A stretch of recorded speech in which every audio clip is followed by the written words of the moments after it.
An expert on cryptocurrency. And ladies and gentlemen, without further ado, please help me give a warm Malaysian welcome to Andreas Antonopoulos.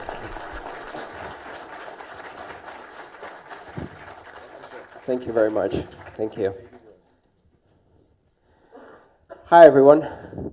Good afternoon. Salam alaikum. It's a real pleasure to be here. It's my first time in Malaysia. I've now been in Kuala Lumpur for less than 24 hours, and I'm enjoying it a lot, very much so. This is my latest book. It was published in September. It's called The Internet of Money. People often find that this is a difficult topic to understand. Bitcoin is a difficult topic to understand, and I've published 2 books on it. The first book, Mastering Bitcoin, which is over there, is for software developers, engineers, technical people. How many people here are software developers, engineers, technical? Anyone? Okay, so 5 people in this room can read that book.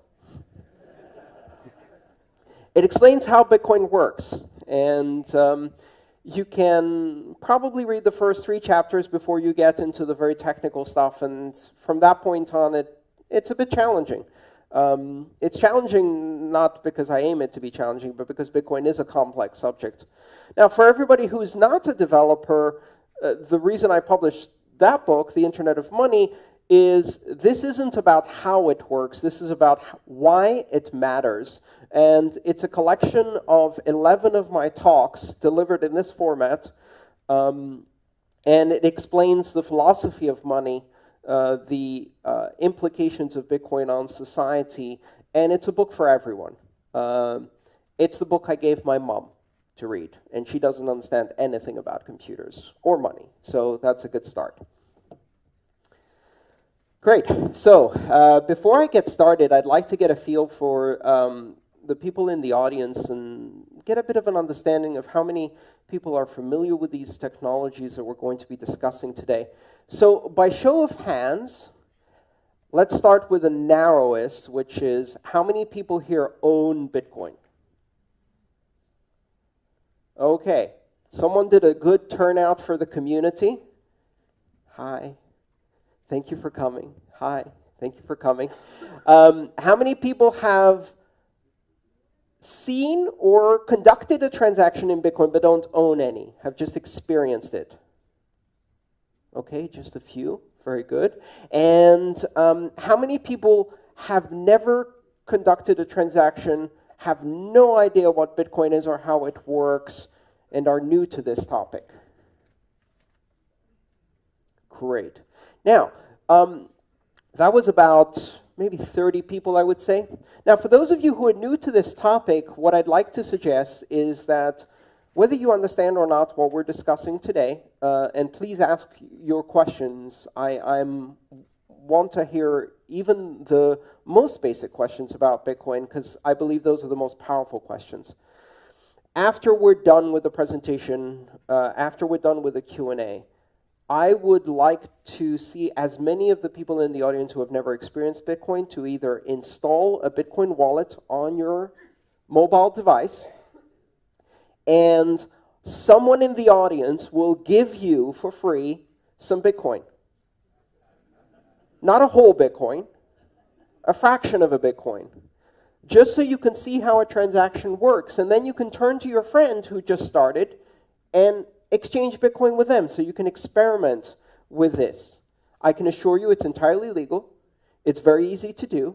And it will allow you to really experience this technology, which is much easier experience than it is explained. So let's try the next question. How many people in this audience who have Bitcoin on their mobile devices, are willing to help people install a wallet and give them $1 or $2? I will. Look around, the new people, look around at who's raised their hands. Find these people after the Q&A.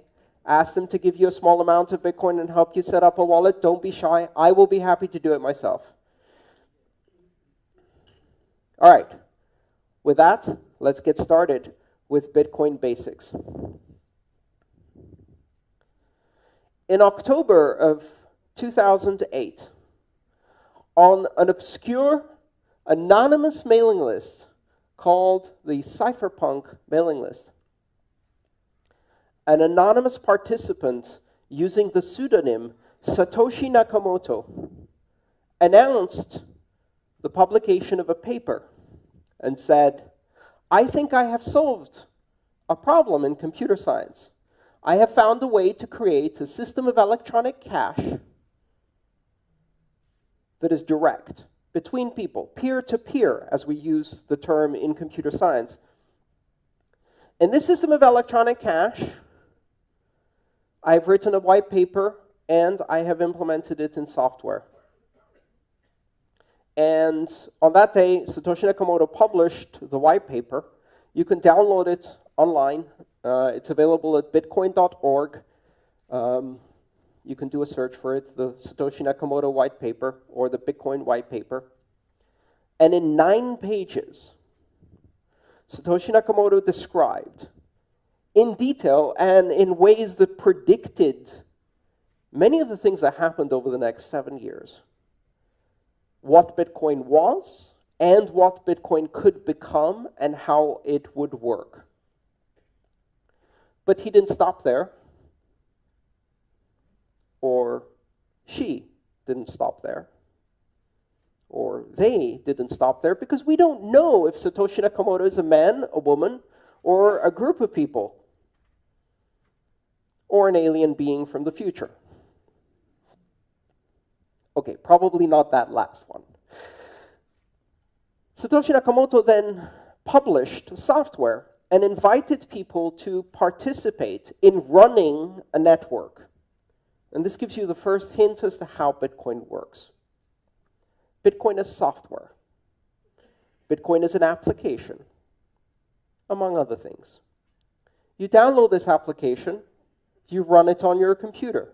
You can run it on a laptop, you can run it on a desktop, preferably on a computer that's permanently connected to the internet. It uses quite a bit of RAM and disk space right now, but in those days it was very lightweight. And if you run this program, it reaches out on the internet and it finds other people running this program. You don't know who these people are.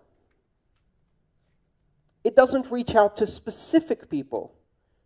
It creates a random mesh network, what we call a peer-to-peer network, where every participant in the system is equal. There's no special computer. They're all just talking to each other. It creates what in network terms we would call a crowd. So randomly reaches out and connects to various other computers running the Bitcoin software. And together they create a network. And that network is used to exchange and propagate transactions. And these transactions are encoded in a digital format. They contain information about the transfer of value and the authorization to transfer value between participants. Nobody controls this network. And this is a critical concept. Nobody controls this network. You can be running one of these computers. You do not control this network. You run one of these applications. It connects to other people. And you run another one of these applications. And it talks Bitcoin to the other computers that are talking Bitcoin. But no one is in control. No one is in charge.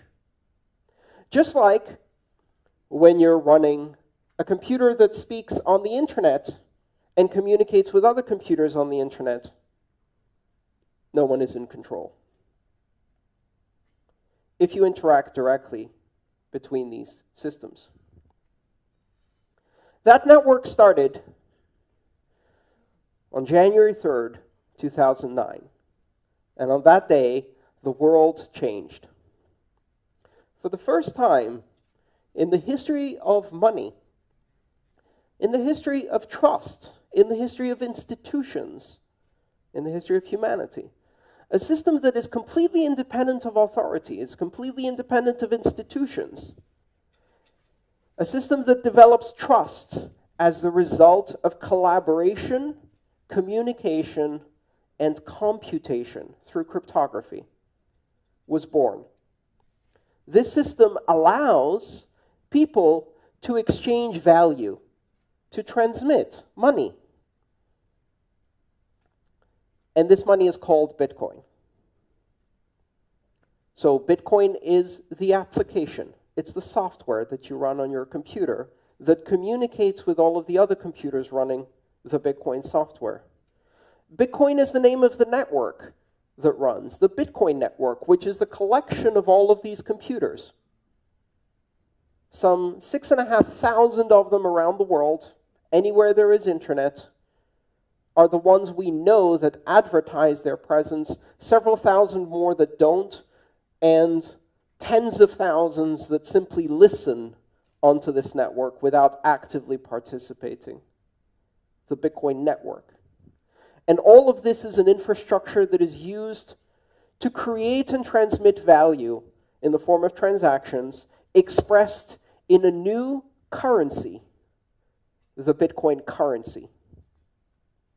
And the Bitcoin currency is unlike any other form of money we have ever seen before.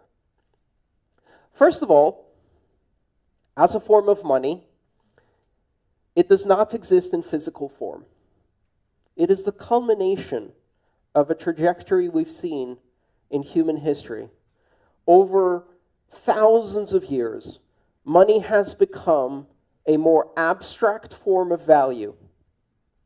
You start with very, very tangible forms of value. Commodities. A goat. A banana. A pineapple.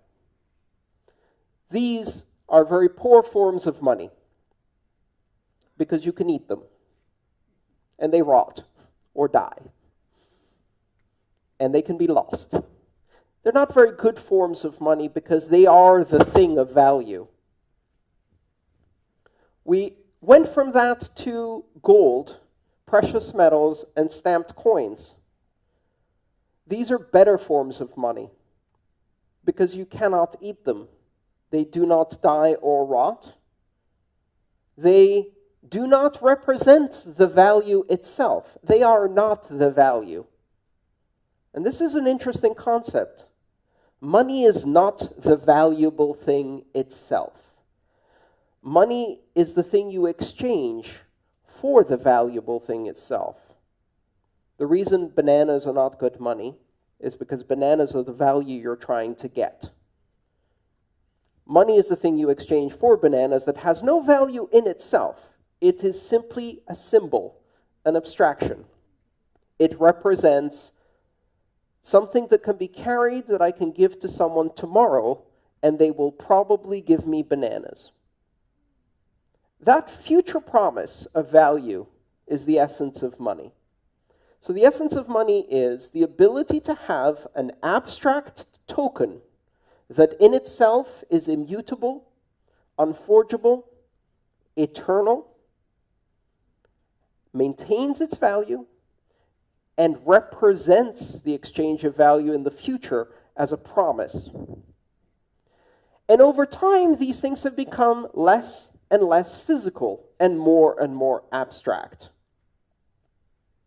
Why? Because people don't like changing.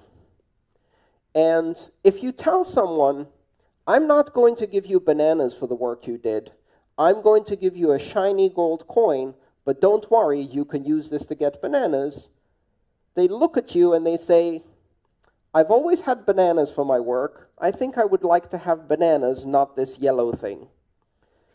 100 years later, they now believe the yellow thing is valuable. And then you tell them, now I'm going to give you a piece of paper instead of the yellow thing, but don't worry, you can still convert this into bananas. And most people say, I don't think that's real money. I want the yellow thing. And the world moves on. And eventually we change and we say, you know what? You won't get the piece of paper either. you won't get the coin. You will go and look at numbers on a page or on a web page, and that represents the amount you have in the bank. But don't worry, you can still use that to acquire food, products, services. It really is money. You can't touch it, you can't see it, it's just a number. And finally, we arrive at Bitcoin. Bitcoin has no physical form. It doesn't exist in any way. It is entirely intangible. It cannot be touched. It is simply a digital form of money. But it is a digital form of money that is entirely different from everything we've seen before. What it does that is different is that it is not a form of money that is recorded in the database or records of a company. It is not a digital form of money that represents a debt owed to a central bank or government. It is not a digital form of money that has been issued by a sovereign, a central bank, a nation, a king. It is a form of digital money that has been issued through complex and energy-intensive computation on the internet, is recorded simultaneously on every computer that participates in the Bitcoin network, is validated independently by every computer that participates in the Bitcoin network, cannot be forged, cannot be counterfeited, cannot be censored, cannot be seized or frozen, can be transmitted anywhere in the world as information, can be verified independently by anyone who receives it, and is not controlled by anyone. Its value is not controlled, its issuance is not controlled, its ownership is not controlled. It is direct from one person to another person with no intermediaries. If I use my mobile phone to make a Bitcoin payment to someone in this room, I am creating a digital transaction that recognizes the fact that a certain number of Bitcoin that the network knows belongs to me through the proof of my digital signature. I have authorized the transfer of that value to another owner of Bitcoin, who will then be able to control that Bitcoin through their own digital signature, through their own cryptographic key. Now, you don't need to know anything about digital signatures or cryptographic keys. When you use Bitcoin, you see an application on your mobile device or on your desktop. This application tells you you have 3 Bitcoin. It allows you to enter the address of a recipient, which is a number, just like an email address. It allows you to select an amount of Bitcoin you wish to transact. And when you click send on your application, it uses the digital signature and private key that is embedded in your device to create and sign a transaction that is advertised to the entire Bitcoin network and says, I have transferred this value. And then the entire network now knows that this value belongs to someone else. They don't know who this someone else is. Nobody knows. When you do a Bitcoin transaction, it is not related or attached to identity. You do not need to create an account. You do not need to register. You do not need to provide ID or name or location or address, age, gender, race, religion, nationality, nothing. You don't even need to be human. And you laugh, but it is true. Bitcoin enables, for the first time in human history, non-human entities to actively control and own value, which is bizarre because we've never had that in any legal system in the world. We have the legal fiction of corporations, and corporations can own value, but corporations can only exist as associations between living human beings. In Bitcoin, a software agent that is not owned by anyone, through the use of cryptography, can own and transact in Bitcoin internationally. This creates some very interesting and also very disturbing possibilities for the future.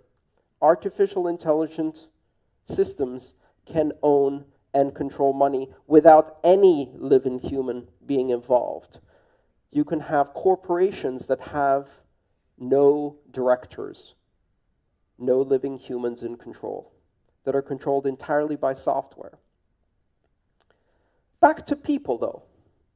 If you are a person who has installed a Bitcoin wallet, you must pass a complex test in order to install this software. You must be able to download an application. That's it. Now, if you happen to own an iPhone, you must remember your iTunes password in order to install an application. And so far, I have found that this is the most difficult part of becoming part of the global economy of Bitcoin, is remembering your iTunes password. But if you can do that, if you can access the Google Play Store, if you have basic familiarity with mobile applications, if you can download an exe on Windows and install it, if you can double-click a mouse, that's it. You don't have to provide your name, your email address. You don't register or create an account. You don't have to prove who you are, where you are, or show that you are worthy. You do not have to have a credit score. You do not have to be authorized. This is something that is entirely different from every system of money we've ever had before. Now, for the internet generation, this is a very familiar concept. When you open a browser and you start using the web, do you have to register or get a license to use the web? Do you have to create an account to visit Wikipedia? No. The only requirement is that you are able to download, install, and operate a web browser. There was a time when the idea of allowing every human to be able to communicate without borders or censorship on the World Wide Web was terrifying to people. To some people, it still is terrifying. Most of the younger generation find it liberating in a global sense. Bitcoin does that to money. What happens when every human being on the planet, through the simple act of downloading and installing an application, can become a member of a global economy without borders, one that allows people to transmit and receive money at will, anywhere in the world, 24 hours a day, uninterrupted for the last 7 years, with fees that do not depend on the amount of money you're sending, but pay simply for the capacity you use on the network. You can transmit a Bitcoin transaction for about $1. And it doesn't matter if you send $1 or $100,000, you still pay $1. It doesn't matter if you're sending it from here to another province in Malaysia, or if you're sending it from here to the opposite end of the planet. It doesn't matter if you are an individual or corporation, or if you're sending it to an individual or corporation. It doesn't matter if you're sending it to someone who is rich or someone who is poor. You can. Bitcoin changes the way we approach finance completely. But that's just the first layer. Because the technology that makes Bitcoin possible, that allows two people from opposite ends of the planet to securely transact with each other without knowing each other and without trusting each other, opens up an entire range of applications that we haven't yet imagined. Bitcoin is not just money for the internet. Bitcoin is a platform. The technology that Bitcoin uses, a combination of the blockchain, which is the global transaction ledger that records every transaction, the decentralized consensus mechanism called proof of work that allows security on the Bitcoin blockchain, the open system of access that allows anyone to participate without barriers, and its borderless and neutral nature that make it possible for anyone to participate regardless of who they are, where the only thing that matters is whether a transaction is valid, not who is the source or destination, not what is the amount. These fundamental building blocks that make Bitcoin possible open the door to dozens and then hundreds and then thousands of applications of trust. At its core, Bitcoin represents the replacement of trust through institutions to trust through networks. For centuries, human society has been based on the fact that in order to coordinate the activity between large numbers of people, we have to have something to trust. And until now, the best answer to that problem was institutions.